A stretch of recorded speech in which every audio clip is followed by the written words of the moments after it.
Bapak, Ibu, dan saudara-saudari sekalian, konotasi janda pada zaman sekarang, apalagi kalau menyangkut selebriti, bisa mendatangkan komoditas melalui media sosial.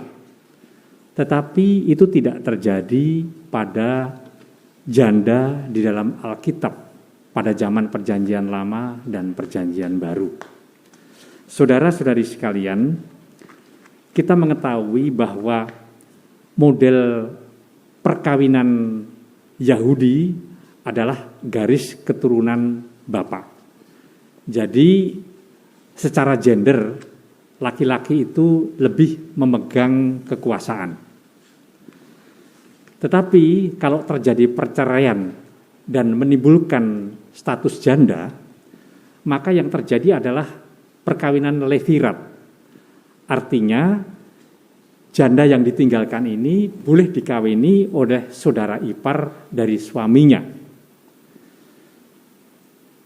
Kemudian kalau itu yang kita ketahui, maka sekarang kita menjadi jelas mengapa orang Saduki bertanya kepada Yesus mengenai kebangkitan dengan memberi contoh kalau ada seorang wanita yang menikah dan sampai 7 kali tidak punya anak, di surga dia punya yang mana?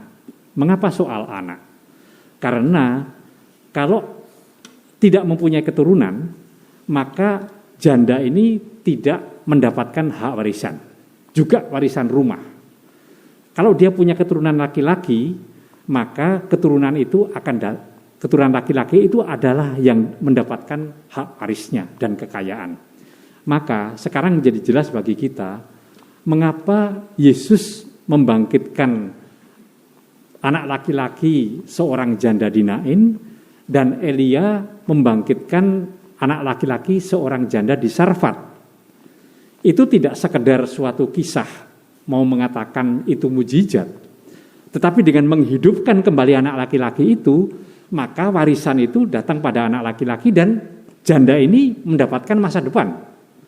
Sehingga tindakan Yesus dan tindakan Elia yang kalau kita lihat di dalam bacaan pertama nanti lanjutannya itu sangat memberi harapan bagi janda itu. Lalu bagaimana kita Perjanjian Lama itu memberikan perhatian pada janda? Kita melihat di dalam kitab Ulangan, Bilangan, dan Imamat, mereka mendapatkan santunan sosial termasuk adalah yatim piatu dan orang miskin. Dan santunan sosial itu diberikan pada 3 hal. Yang pertama, sisa hasil tuaian. Jadi kalau ada orang menuai, kemudian sudah diambil masih ada sisanya, itu adalah hak janda. Kemudian mereka masih mendapatkan hasil perpuluhan yang diberikan oleh kepada bait Allah pada tahun yang ketiga. Dan pada waktu pesta Pentakosta dan Pondok Daun, mereka dapat ikut makan secara gratis. Itu yang mereka dapatkan. Sehingga saudara-saudara sekalian, kalau kemudian Yesus di dalam bacaan Injil pada hari ini menggambarkan seorang janda yang baik hati untuk menunjukkan bahwa kita melihat dia hidup dari santunan.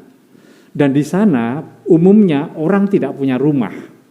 Jadi kalau misalnya kemudian suaminya meninggal, maka hak rumah suaminya itu tidak otomatis diterima oleh janda itu. Ya sudah, dia tidak terima apa-apa, dia bekerja atau menjadi tanggungan bait Allah atau keluarganya.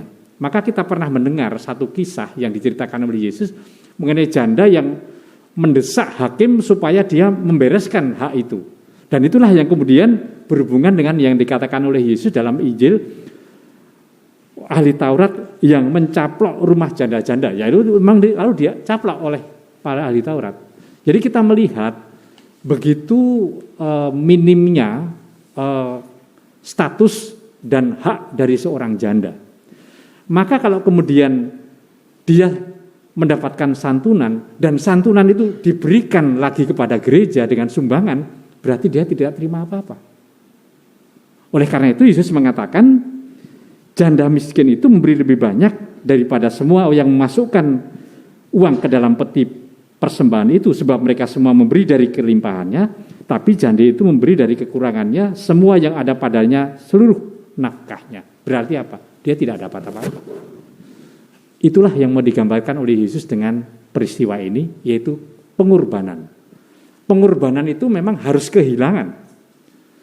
Dengan kisah ini, gereja mau meneguhkan apa yang sudah kita buat dengan pengorbanan kita, apalagi diteguhkan dengan perayaan Ekaristi yang adalah pengorbanan Yesus sendiri.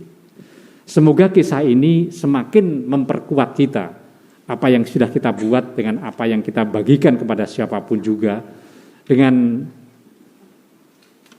kelebihan kita untuk menyatakan bahwa itulah pengorbanan yang diinginkan oleh Yesus.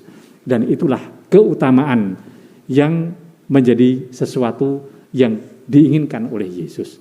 Semoga kisah janda ini semakin memperteguh kita untuk punya semangat berkorban melalui Ekaristi ini. Amin.